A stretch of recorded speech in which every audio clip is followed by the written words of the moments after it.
श्रीक्षेत्र colony स्थित उत्कलमणि शिशु शिक्षा मंदिर प्रांगण में विद्यादात्री मां सरस्वती पूजार्चना महा आडंबर पालित हो जाए। विद्यालय समस्त गुरुमा गुरुजी अभिभावक अभिभाविका एवं विद्यालय छात्र छात्री समस्त उपस्थित रही पूजार्चना आनंद उल्लास पालन करते।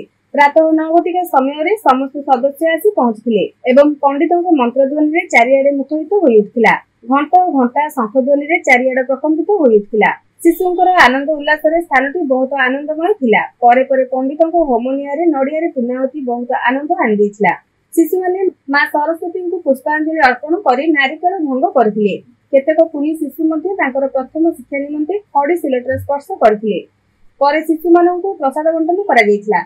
एथिरे विद्यालय संपादक महोदय श्रीयुक्त हरिराम कृष्ण जेना मुख्य कर्ता रूपे मां बागदेवी पूजा जोग देथिले। प्रधान आचार्य श्रीमती संघमित्रा जेना शिशु को प्रसाद बंटन करथिले।